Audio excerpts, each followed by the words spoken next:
నమస్కారం. ఘంటారావానికి స్వాగతం. ముందుగా ప్రధాన అంశాలు. సీఎం చంద్రబాబుతో హైదరాబాద్లో పారిశ్రామికవేత్తల భేటీ. విశాఖ, నెల్లూరు జిల్లాల్లో పరిశ్రమల ఏర్పాటుకు సంసిద్ధత.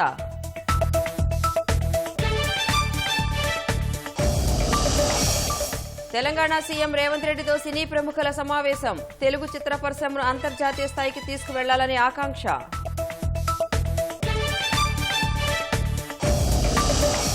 విశాఖ సముద్ర తీరంలో గంగమ్మకు మత్స్యకారుల పూజలు. సునామీ వంటి విపత్తుల నుంచి కాపాడాలంటూ హారతులు.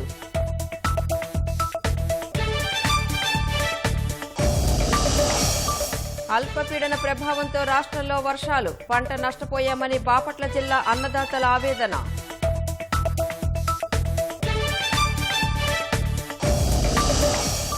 భారత్ అభివృద్ధిలో యువత పాత్ర కీలకమన్న ప్రధాని మోదీ. మారుతున్న సాంకేతిక పరిజ్ఞానాన్ని అందిపుచ్చుకోవాలని పిలుపు.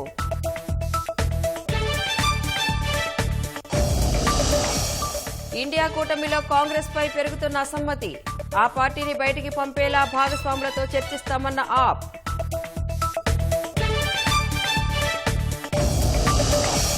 బోర్డర్ గవాస్కర్ ట్రోఫీ 4వ టెస్టులో ఆస్ట్రేలియా ఆధిపత్యం. కన్స్టాస్కు భుజాన్ని తాకించడంపై కోహ్లీకి మ్యాచ్ ఫీజులో కోత.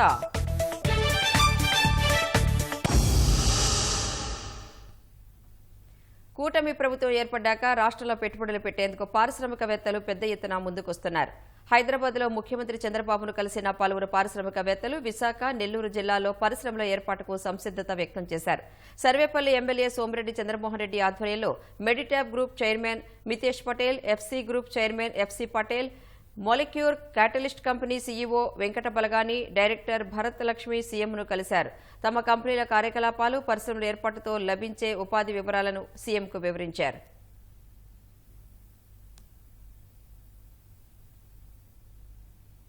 సినీ పరిశ్రమ సామాజిక బాధ్యతతో వ్యవహరించాలని, ప్రజా చైతన్య కార్యక్రమాల్లో భాగస్వామ్యం కావాలని తెలంగాణ సీఎం రేవంత్ రెడ్డి పిలుపునిచ్చారు. పుష్ప 2 ప్రీమియర్ షో సందర్భంగా తొక్కిసలాట ఘటన నేపథ్యంలో సినీ ప్రముఖులు రేవంత్తో సమావేశమయ్యారు. చట్టాలు అమలు చేయాల్సిన బాధ్యత ముఖ్యమంత్రిగా తనపై ఉంటుందని, వ్యక్తిగత ఇష్టాయిష్టాలకు తావులేదని రేవంత్ వారికి స్పష్టం చేశారు. తెలుగు చలనచిత్ర రంగాన్ని అంతర్జాతీయ స్థాయికి తీసుకువెళ్లాలని ఆకాంక్షించారు. తెలుగు చిత్ర పరిశ్రమకు తెలంగాణ ప్రభుత్వం అన్ని విధాలా అండగా ఉంటుందని ముఖ్యమంత్రి రేవంత్ రెడ్డి భరోసా ఇచ్చారు. తెలంగాణలో చిత్ర పరిశ్రమ అభివృద్ధి, సమస్యల పరిష్కారమే లక్ష్యంగా సినీ ప్రముఖులతో రేవంత్ రెడ్డి సమావేశమయ్యారు. జూబ్లీహిల్స్ లోని కమాండ్ కంట్రోల్ సెంటర్ లో జరిగిన ఈ భేటీకి Telangana film development corporation chairman Dil Raju, నిర్మాతలు అల్లు అరవింద్, సురేష్ బాబు, సి కళ్యాణ్, శ్యామ్ ప్రసాద్ రెడ్డి, దర్శకులు రాఘవేంద్రరావు, త్రివిక్రమ్, కొరటాల శివ, వంశీ పైడిపల్లి, అనిల్ రావిపూడి, బోయపాటి శ్రీను, వీరశంకర్, మెహర్ రమేష్, నటులు నాగార్జున, వెంకటేష్, నాగబాబు, వరుణ్ తేజ్, సాయి ధరం తేజ్, కళ్యాణ్ రామ్, నితిన్, కిరణ్ అబ్బవరం తదితరులు హాజరయ్యారు. ఈ భేటీలో తెలుగు సినీ పరిశ్రమ అభివృద్ధిపై చర్చించిన సీఎం ఐటీ, ఫార్మాలాగే సినీ పరిశ్రమ కూడా ప్రభుత్వానికి చాలా ముఖ్యమని తెలిపారు. సినిమాలకు తమ ప్రభుత్వం ప్రత్యేక ప్రోత్సాహకాలు ఇచ్చిందని, కొన్నేళ్లుగా సినిమా రంగానికి పురస్కారాలు లేనందున గద్దర్ అవార్డులను ఏర్పాటు చేసినట్లు వివరించారు. ఏడాదిలో 8 సినిమాలకు టికెట్ల పెంపు, ఇతర సాయంపై ప్రభుత్వం ప్రత్యేక జీవోలు ఇచ్చిందని చెప్పారు. పుష్ప సినిమా కోసం పోలీస్ గ్రౌండ్ ఇచ్చినట్లు సీఎం గుర్తు చేశారు. ప్రభుత్వానికి పరిశ్రమకు వారధిగా ఉండేందుకు ఎఫ్డీసీ చైర్మన్ గా దిల్రాజును నియమించినట్లు పేర్కొన్నారు. తెలుగు సినిమా పరిశ్రమకు ప్రపంచవ్యాప్త బ్రాండ్ ఏర్పడే దిశలో చర్యలు తీసుకుంటామని చెప్పారు. సీఎంతో భేటీపై హర్షం వ్యక్తం చేసిన సినీ ప్రముఖులు పరిశ్రమ అభివృద్ధి పట్ల సీఎం విజన్ అద్భుతంగా ఉందన్నారు. సినీ పరిశ్రమకు ప్రభుత్వానికి మధ్య గ్యాప్ ఉందనేది అపోహ మాత్రమేనని చెప్పారు. ఇప్పుడు ఇంకా టికెట్ రేట్లు, బెనిఫిట్ షోల వరకు టాపిక్ కాదమ్మా, ముందు ఇండస్ట్రీ గ్రోత్. సో సీఎం గారి విజన్ తెలుగు సినిమాని మీ ఇండియా లెవెల్లోనే కాకుండా ప్రపంచ వ్యాప్తంగా డెవలప్ చేయడానికి ఇండస్ట్రీ, గవర్నమెంట్ కలిసి పని చేయాలి అనేది మొదటి అంశం. రెండో పాయింట్ లో హైదరాబాద్ లో ఇండియన్ సినిమాలే కాదు హాలీవుడ్ సినిమాలు కూడా షూటింగ్లు జరగటానికి ఇండస్ట్రీ నుంచి మాకు సలహాలు ఇవ్వండి. ఆ రేంజ్ లో హైదరాబాద్ సిటీని మనం అరేంజ్మెంట్స్ ఏం చేస్తే వాళ్ళు వచ్చి హైదరాబాద్ లో షూటింగ్లు చేసి హైదరాబాద్ కి ఒక ప్రత్యేకత ఉండాలి సినిమా దానికి రెండో పాయింట్ చెప్పారు. దాని మీద మళ్ళీ మేము ఇండస్ట్రీలో కూర్చొని గవర్నమెంట్ కి ఎఫ్టీసీ ద్వారా ఏమేం చేస్తే బాగుంటుంది అనేది చెప్పబోతున్నాం. ఈ డ్రగ్స్ కావచ్చు, గవర్నమెంట్ కు సంబంధించిన కొన్ని ఏవైతే డెవలప్మెంట్స్ ఉన్నాయో, యూత్ కి ఉపయోగపడేగా, సొసైటీకి ఉపయోగపడే ఏవైతే ఉన్నాయో అవన్నిట్లలో ఇండస్ట్రీ నుంచి పార్టిసిపేషన్ కావాలని చెప్పారు. తప్పకుండా హోల్ ఇండస్ట్రీ యాక్సెప్ట్ చేశాం. వేర్వేరు సినీ పరిశ్రమలను ఆకర్షించేందుకు హైదరాబాద్ లో భారీ సదస్సు నిర్వహించడానికి ప్రయత్నిస్తున్నట్లు ముఖ్యమంత్రి రేవంత్ రెడ్డి తెలిపారు. విద్యుత్ ఛార్జీలు పెరగడానికి కారణమైన జగన్ రెడ్డి తిరిగి ఆందోళనలకు పిలుపునివ్వడం తుగ్లక్ చర్యలకు పరాకాష్ట అని మంత్రి గొట్టిపాటి రవికుమార్ విమర్శించారు. ఇలాంటి వింత పోకడలు ప్రపంచంలో ఎక్కడా ఉండవన్నారు. ట్రూ అప్ ఛార్జీల భారం ఖచ్చితంగా జగన్ పాపమేనని గుర్తు చేశారు. అధికారం నుంచి ట్రూ అప్ ఛార్జీల పెంపునకు అనుమతినిచ్చిన జగన్ ఇంటి ముందే ప్రజలు ధర్నా చేయాల్సిన అవసరం ఉందన్నారు. ఒకసారి ప్రజల్ని మోసం చేసి అందలమెక్కిన జగన్ రెడ్డి ప్రతిసారి అలాగే చేయాలనుకుంటే కుదరదన్నారు. 2019లో మిగులు విద్యుత్ రాష్ట్రంగా జగన్కు అప్పగిస్తే 2024 నాటికి సర్వనాశనం చేశారని మండిపడ్డారు. జగన్ రెడ్డికి కావలసిన వాళ్లకు దోచిపెట్టేందుకు అధిక ధరలతో విద్యుత్ కొనుగోలు చేశారని దుయ్యబట్టారు. అసెంబ్లీకి డుమ్మా కొడుతున్న జగన్ ప్రజా దర్బార్లో స్వీకరించిన వినతులను ఎలా పరిష్కరిస్తారని ప్రభుత్వ విప్ యార్లగడ్డ వెంకట్రావు ప్రశ్నించారు. ప్రభుత్వంతో సంబంధం లేకుండా జగన్ సొంత నిధులతో ఏమైనా సమస్యలు తీరుస్తారా అని నిలదీశారు. ప్రతిపక్ష హోదా లేదని అసెంబ్లీకి మొహం చాటేస్తున్న జగన్ ఏ హోదా ఉందని వైసీపీ ఎంపీలను పార్లమెంటుకు పంపుతున్నారని ప్రశ్నించారు.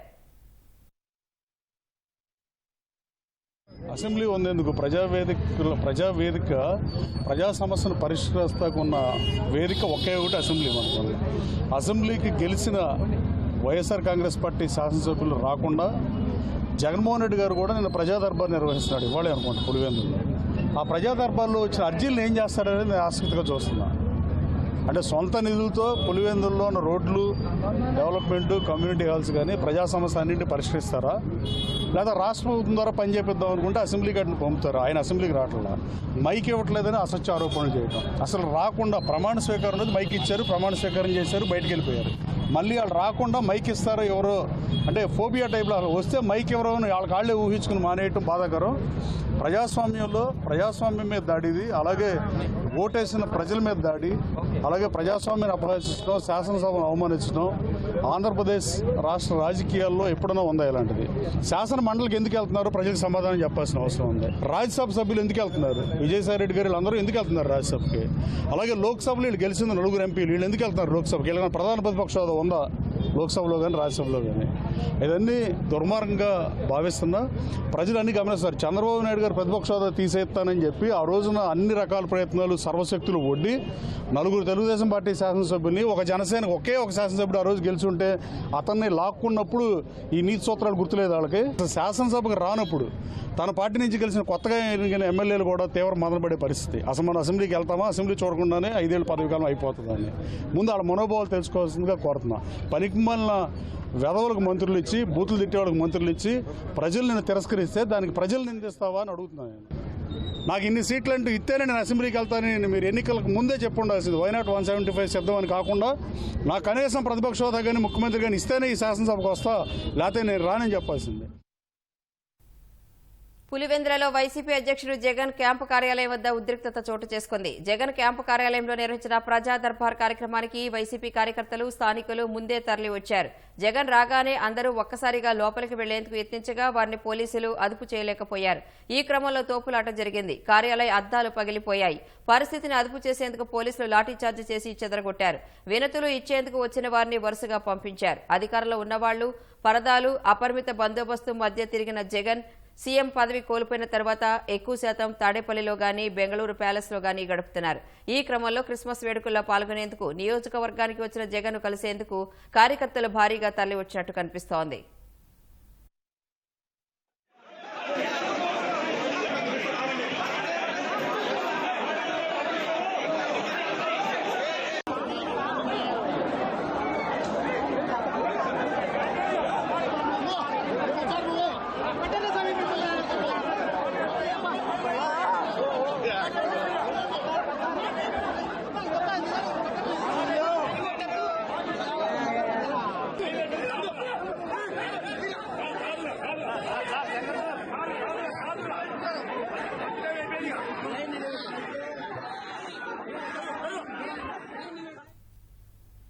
ఆసుపత్రిలో నాడు నేడు అంటూ గత 5 ఏళ్లు ఉద్దరగొట్టిన వైసీపీ ప్రభుత్వం కనీసం గుత్తేదారులకు బిల్లులు సైతం చెల్లించలేదని రాష్ట్ర వైద్య సదుపాయాల కల్పన సంస్థ చైర్మన్ చిల్లపల్లి శ్రీనివాసరావు అన్నారు. గుంటూరులోని సెంట్రల్ మెడిసిన్ స్టోర్ను ఆయన పరిశీలించారు. కాలం చెల్లిన ఔషధాలు పెద్ద ఎత్తున ఉండడంపై అధికారుల్ని నిలదీశారు. కోవిడ్ సమయంలో వైసీపీ ప్రభుత్వం అవసరానికి మించి మందులు కొనుగోలు చేసిందని, దాదాపు 3 కోట్ల విలువైన ఔషధాలు నిరుపయోగంగా మారాయన్నారు. ఆ మందుల్ని క్లియర్ చేయాల్సిన రామ్కీ సంస్థకు సైతం బిల్లులు చెల్లించకపోవడంతో గిడ్డంగిలో ఉండిపోయాయని తెలిపారు. మంగళగిరి, పిఠాపురంలో ప్రభుత్వ ఆసుపత్రులను వీలైనంత త్వరగా పూర్తి చేస్తామన్నారు. నేను చైర్మన్గా బాధ్యతలు తీసుకున్న తర్వాత అంటే ప్రతి పేదవానికి కార్పొరేట్ వైద్యం ఉండాలి. అలాగే అంటే ఒక ఇన్ఫ్రాస్ట్రక్చర్ ఏదైతే మా డిపార్ట్మెంట్లో మెడికల్ ఇన్ఫ్రాస్ట్రక్చర్ అండ్ సర్వీసెస్ ఉన్నాయో ఆ ఇన్ఫ్రాస్ట్రక్చర్ చాలా ఉన్నతంగా ఉండాలి. దాంట్లో భాగంగానే 100 బెడెడ్ హాస్పిటల్స్ మంగళగిరి, అలాగే పిఠాపురం, అలాగే ఇంకా మిగతా కాన్స్టిట్యున్సీలో కూడా ఎక్కడైతే నీడ్ ఉందో అవన్నీ కూడా ఇప్పుడు శాంక్షన్ అయిపోతా ఉన్నాయి. మేము ఇన్స్పెక్షన్ చేసినప్పుడు కూడా దాదాపు 14-15 కోట్ల స్టాక్ ఇక్కడ ఉంది. మెడిసిన్స్ అన్నీ కూడా దాదాపు అవైలబిలిటీగా ఉంచుకొని, దేనికంటే ఇక్కడే జీజీఎస్ గవర్నమెంట్ జనరల్ హాస్పిటల్ చాలా పెద్దది మనకు ఉంటుంది. అందులో కూడా దాదాపు 12 కోట్ల పైన యాన్యువల్గా సప్లై ఉంటే మొత్తం అంటే మార్చి వరకు. అలాంటిది ఇప్పటికే ఫుల్ఫిల్ చేసేసి ఇంకొక ₹1,00,000 మాత్రం అంత వాల్యూ చేసేంత వరకే ఇంకా పెండింగ్ ఉన్నాయి. 2004 డిసెంబర్ 26 క్యాలెండర్లో ఆ తేదీ వస్తే మత్స్యకారులకు నేటికి వణుకే. 20 ఏళ్ల క్రితం నాటి సునామీ కల్లోలం ఎంతో మంది జీవితాల్ని బలి తీసుకుంది. మత్స్యకార జీవితాల్ని చిన్నాభిన్నం చేసింది. సముద్రం మళ్లీ అలా ఉగ్రరూపం దాల్చొద్దంటూ విశాఖలో గంగపుత్రులు గంగమ్మను వేడుకున్నారు. 2004 నాటి సునామీకి 20 ఏళ్లు పూర్తయిన సందర్భంగా మరోసారి అలాంటి పీడకలను తమ దరికి చేరనివ్వకుండా కాపాడాలని విశాఖ పెద్దజాలరిపేట వద్ద మత్స్యకారులు గంగమ్మకు ప్రత్యేక పూజలు చేశారు. కలశాలతో సముద్ర తీరానికి ఊరేగింపుగా వచ్చిన మహిళలు పాలు, పసుపు నీళ్లు పోసి గంగమ్మకు మొక్కులు చెల్లించుకున్నారు. చేపల వేటకు వెళ్లే తమ బిడ్డలు సురక్షితంగా ఇళ్లకు చేరేలా చూడాలని ప్రార్థించారు.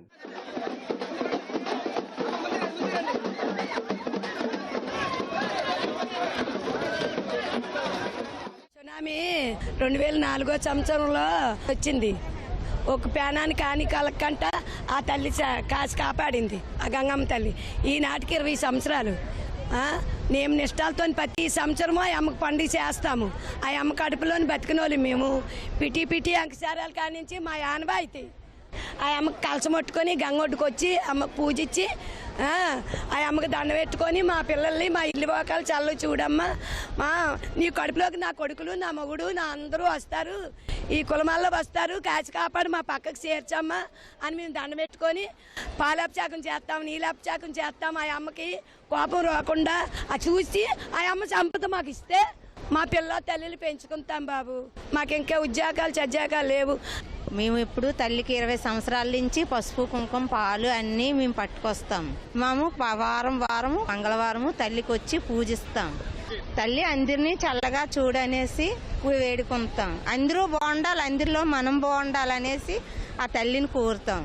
సునామీ వచ్చిందనేసి ఆ రోజు నుంచి చేస్తున్నారు. ఇప్పటికి 20 సంవత్సరాలు.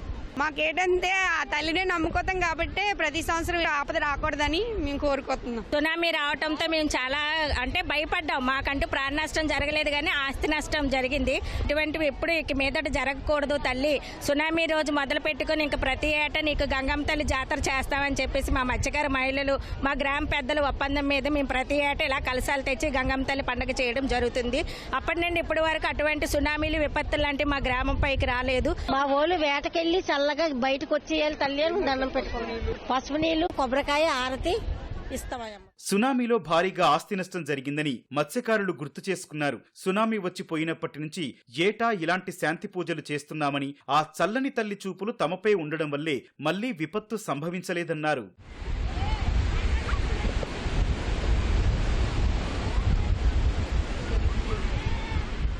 సునామీ వచ్చిందంటే మాకు తెలియదండి. అప్పటికి మా వాళ్ళు చేపలకు వెళ్తారు కదా, వాళ్ళు పరిగెట్టి వచ్చారు. ఫిషింగ్ హార్బర్ మునిగిపోతుంది, తెప్పలు కొట్టుకెళ్ళిపోతున్నాయి, బోట్లు కొట్టుకెళ్ళిపోతున్నాయి, పరిగెట్టి వచ్చారు. ఏ టైం చూడబోసారో మాకేమీ కనపడలేదు. కానీ నల్లగా నీరే వస్తుంది, వాటర్ నల్లగా వస్తుంది, బురదలాగా.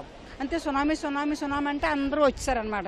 ఆనాడు జ్ఞాపకాలు ఈనాటికి మా గుండెల్లో రైలు పరిగెట్టాయి. 2016లో గ్రామ సేవా సంఘం గ్రామస్తుల తరపున ధన సహాయంతో గంగాదేవి గుడి కూడా నిర్మించుకున్నాం.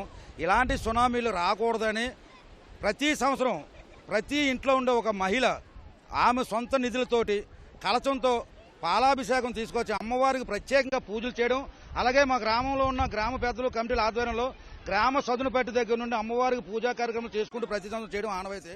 మత్స్యకారుల పూజల్లో విశాఖ తూర్పు ఎమ్మెల్యే వెలగపూడి రామకృష్ణ పాల్గొన్నారు. మత్స్యకారులకు అన్ని విధాలా ప్రభుత్వం అండగా ఉంటుందని భరోసా ఇచ్చారు.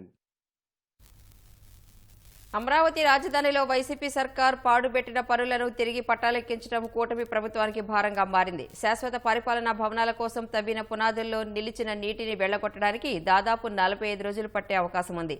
నీరంతా తోడేశాక పునాదులకు మళ్లీ పరీక్షలు చేయించనున్నారు.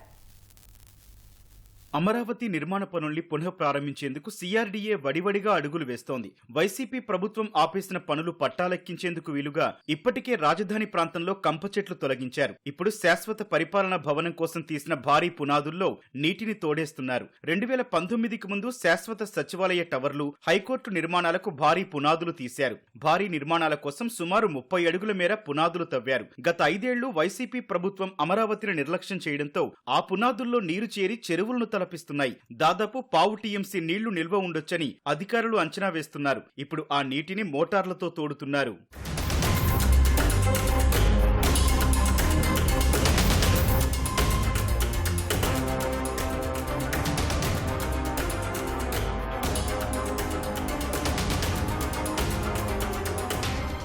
సచివాలయ టవర్ల నుంచి సుమారు 2 కిలోమీటర్ల మేర కాల్వ తవ్వి పాలవాగులోకి నీటిని ఎత్తిపోస్తున్నారు. అక్కడి నుంచి ఆ నీరు కృష్ణానదిలో కలుస్తుంది. ప్రస్తుతం 2 మోటార్లతో నీటిని తోడుతుండగా సోమవారం నుంచి 10-15 మోటార్లతో నిరంతరాయంగా నీటిని తోడనున్నారు. మొత్తం నీటిని వెళ్లగొట్టడానికి 45 రోజులు పట్టొచ్చని భావిస్తున్నారు. ఎంత కష్టమైనా కూటమి ప్రభుత్వం చిత్తశుద్ధితో రాజధాని పనులు పునః ప్రారంభిస్తోందని రైతులు హర్షం వ్యక్తం చేస్తున్నారు. 2 రోజుల నుంచి నేలల్లో ఉండే చూస్తే కడుపు తరుక్కుపోయేదండి అసలు ఒక రైతుగా. దాన్ని బాబు గారు వచ్చినాక టెండర్లు పిలిచి ఇప్పుడే పనులన్నీ స్టార్ట్ చేస్తున్నారు. ఇలాగ అన్ని పనులు తొందరగా స్టార్ట్ అయ్యి రాజధాని 3 సంవత్సరాల్లో కంప్లీట్ అవ్వాలని కోరుకుంటున్నాం అందరం. చాలా హ్యాపీగా ఉంది ఈ పనులన్నీ చేస్తుంటే. ఇన్ని రోజులు ఈ నేలల్లో ఉండి ఆ రాడ్లు అలా పనికొస్తాయా లేదా అని ఆలోచించాం. కానీ ఐఐటి వాళ్ళు కూడా ఈ పనికొస్తాయని చెప్పారు. అన్ని నీళ్లు తోడి అంతా ఖాళీ చేసి రాజధానికి తొందరగా హెచ్ఓడి టవర్స్ ఇవన్నీ తొందరగా స్టార్ట్ చేయాలని చెప్పి కోరుకుంటున్నాను. వైసీపీ ప్రభుత్వం అరాచకానికి, విధ్వంసానికి కూడా ఇది ఒక నిదర్శనం అండి. ఈ రకంగా ఇక్కడ కట్టాల్సిన బిల్డింగ్లన్నీ కట్టకుండా 40-50 అడుగుల్లో తీసిన లోతులో నీళ్లు నిలబడిపోయినాయండి. ఆ నీళ్లన్నీ కూడా ఈరోజు ఈ ప్రభుత్వం వేస్ట్ చేయకుండా వాటిని కాలువల ద్వారా ట్రాక్టర్లకు మోటార్లు పెట్టి వాటిని కాలువల ద్వారా పాలవాగు తరలించి అక్కడి నుంచి కృష్ణానది తరలిస్తున్నారండి. మొన్నటిదాకా కంపతో, పిచ్చి కంపతో, అడవితో ఉన్న కంపను కూడా ఈ ప్రభుత్వం పొడి చేసి వాటిని కూడా విద్యుత్తుకు ఉపయోగిస్తుందండి. ఇందుట్లో ఉన్న నీళ్లు గత 5 సంవత్సరాలు ఆ ప్రభుత్వం పట్టించుకోకుండా వదిలేసిన వల్ల ఇక్కడ ఈ రిఫ్ట్ ఫౌండేషన్ మొత్తం నీటిలో మునిగిపోయిందండి. ఈ రిఫ్ట్ ఫౌండేషన్లో ఉన్న నీళ్ళని ఇప్పుడున్న కూటమి ప్రభుత్వం ఎట్లా ఉపయోగించుకుంటుందంటే ఈ నీళ్ళని కనుక మళ్ళీ కృష్ణానదిలోకి మళ్లిస్తే దాని ద్వారా ఎంతో కొంత పంట పొలాలకు ఉపయోగపడుతుందని. 5 ఏళ్లు నీటిలోనే పునాదులు నానిపోయి ఉన్నా నేటికి బలంగానే ఉన్నట్లు చెన్నై, హైదరాబాద్ ఐఐటీల నిపుణులు నివేదికిచ్చారు. అయినా నీరు పూర్తిగా తోడివేసిన తర్వాత మరోసారి పునాదులకు పరీక్షలు చెయ్యనున్నారు. జగన్మోహన్ రెడ్డి దీన్ని జాడీలో ఊరగాయ ఎట్లయితే ఊరబెట్టాడో ఈ యొక్క ఫౌండేషన్ మొత్తం ఊరబెట్టాడు. అయినా కానీ మద్రాస్ ఐఐటి వాళ్ళు వచ్చి ఈ నిర్మాణాలన్నీ కూడా ప్రతిష్టంగా ఉన్నవి. ఈ నిర్మించేటప్పుడే ఈ రాప్ సిమెంట్కి గిన్నిస్ రికార్డు కూడా ఆ రోజున చంద్రబాబు గారి నాయకత్వంలో గిన్నిస్ ఆఫ్ రికార్డు కూడా దీనికి చోటు లభించింది. రేపు నిర్మాణం అయ్యేటువంటి ఈ భవనాలన్నీ కూడా రేపు నిర్మాణం అయితే ఈ ఆంధ్రప్రదేశ్ రాజధాని ఎంతో అత్యంత వైభవోపేతంగా ఉంటుంది. ఈ 5 సంవత్సరాల నుంచి వీళ్ళు ఇక్కడ అంతే పెట్టి ఉంచిన పాపాలన్నీ బయటకు తోడేసి మళ్ళీ దాన్ని శుద్ధి చేసి సచివాలయం కట్టి ఈ రాష్ట్ర ప్రజలందరికీ అందించాలి, అమరావతి అభివృద్ధి చేయాలనే కార్యక్రమంలో భాగంగా చేపట్టారండి ఈ పని. కాబట్టి యావత్ రాష్ట్ర ప్రజలందరూ కూడా గమనించుకోవాలి. తప్పుడు ప్రచారాలు ఎవరూ వినవద్దు. మనకి కావాల్సింది అభివృద్ధి. మనకి ఏ పార్టీలు ముఖ్యం కాదు. మనకు కావాల్సింది గవర్నమెంట్ అభివృద్ధి. ఏ గవర్నమెంట్ అయితే అభివృద్ధి చేస్తుందో వాళ్ళని ఇచ్చేసుకోవాలి. మనం తప్పుడు ప్రచారాలు ఎవరూ నమ్మొద్దు. గతంలో ఆమోదించిన డిజైన్ల ప్రకారమే పరిపాలనా భవనాల నిర్మాణం చేపట్టనున్నారు. ఇప్పటికే టెండర్ల ప్రక్రియ సాగుతుండగా సంక్రాంతి తర్వాత పనులు ప్రారంభించే అవకాశం ఉంది. బంగాళాఖాతంలో తీవ్ర అల్పపీడనంగా బలహీనపడింది. దీని ప్రభావంతో దక్షిణ కోస్తా జిల్లాలో అక్కడక్కడ జల్లులు పడుతున్నాయి. వరి కోతల సమయంలో అకాల వర్షాలు రైతుల్ని ఆందోళనకు గురిచేస్తున్నాయి. ప్రకాశం జిల్లా కనిగిరి మండలంలో ముసిరేసింది. వరి కోతలు కోసి కుప్పనూర్చేలోపే వర్షాలు పడుతున్నాయని రైతులు ఆందోళన చెందుతున్నారు. కొన్ని చోట్ల కోతకు సిద్ధంగా ఉన్న వరి పంట నేల కొరగ్గా, మరికొన్ని చోట్ల పొలాల్లోనే ధాన్యం మొలకెత్తి కర్షకులు లబోదిబోమంటున్నారు. మినుము, అలసంద, కంది పంటలు దెబ్బతిన్నాయి. వర్షం మరో 2 రోజులు కురిస్తే పంట చేతికందే పరిస్థితి లేదని రైతులు ఆవేదన వ్యక్తం చేస్తున్నారు.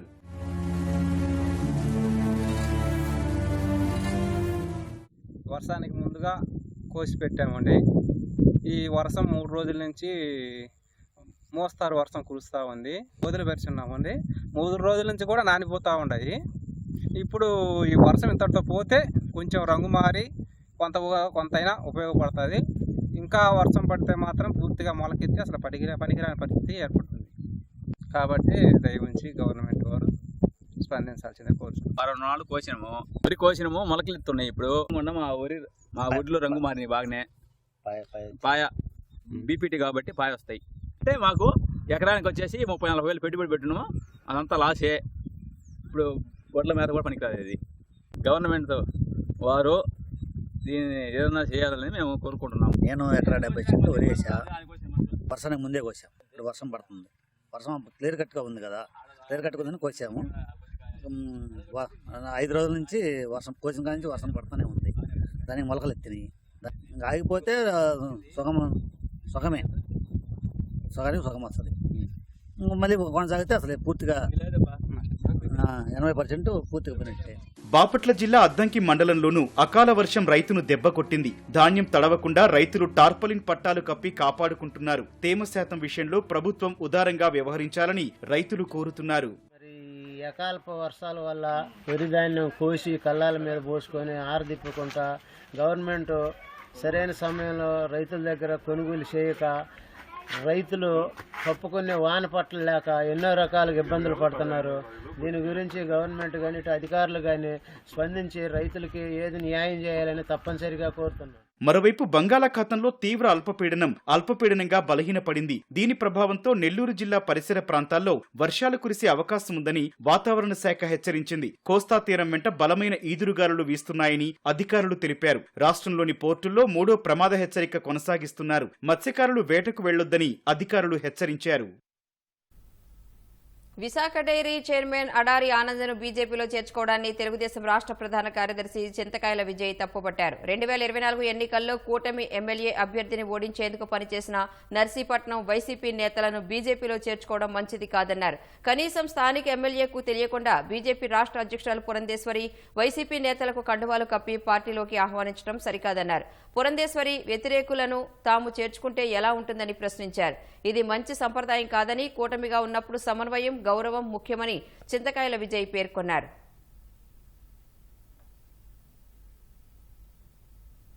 భారత్ అభివృద్ధి చెందిన దేశంగా అవతరించడంలో యువత పాత్ర చాలా కీలకమని ప్రధాని నరేంద్ర మోదీ చెప్పారు. మారుతున్న సాంకేతిక పరిజ్ఞానాన్ని అందిపుచ్చుకుని యువత ఆర్టిఫిషియల్ ఇంటెలిజెన్స్, మెషిన్ లెర్నింగ్ లో నైపుణ్యం సాధించాలని సూచించారు.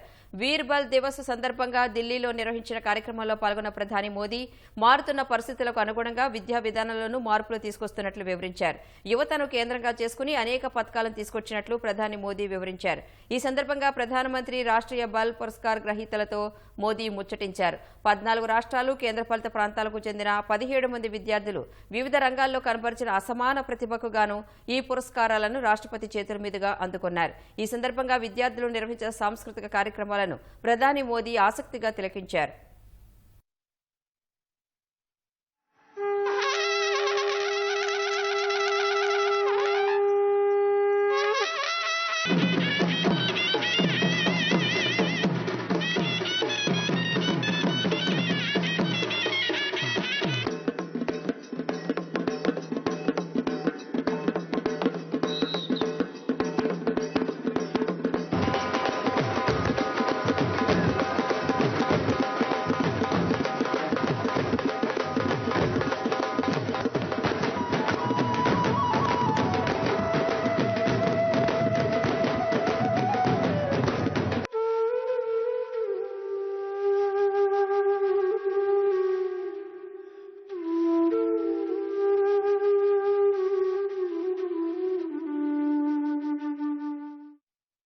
आज तेजी से बदलते विश्व में आवश्यकताएं, अपेक्षाएं भी नई है, भविष्य की दिशाएं भी नई है।